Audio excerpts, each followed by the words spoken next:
Hello, this is Mindy from the Weekend Gardener, and today I'm going to show you how to save pepper seeds.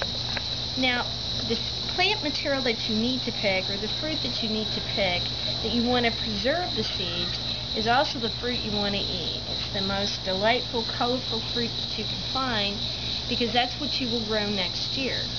The process is pretty simple.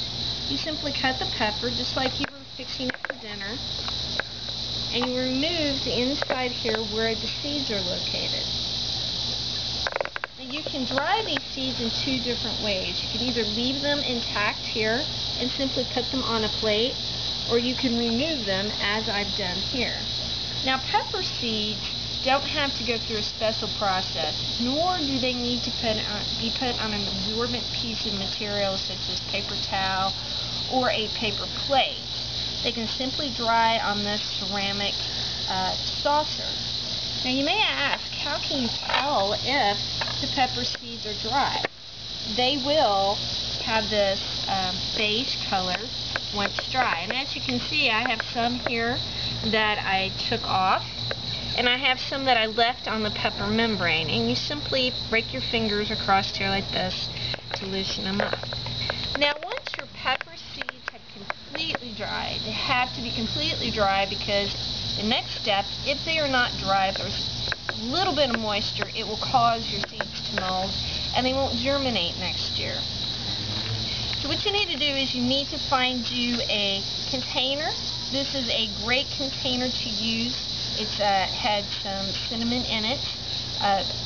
Depending on the size seed, if you were saving lettuce seed per se, you could use a salt shaker as an example. But what makes this so important, and I'm a person, I don't like to transfer seed from one thing to another, I like to do it all in one shot, is this particular container has these holes in it. So come next year, you simply sprinkle your seeds in your flat and you're ready to go as far as planting.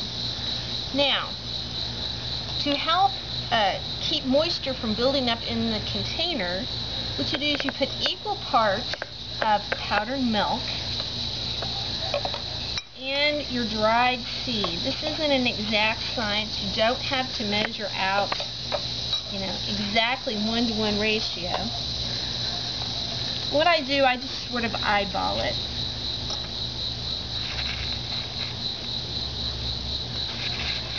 And if you still have some seed attached to the membrane, that's okay, because it will come off come springtime when you are starting your seeds. So you just continue this process until you've used up all your seed or you've filled your container.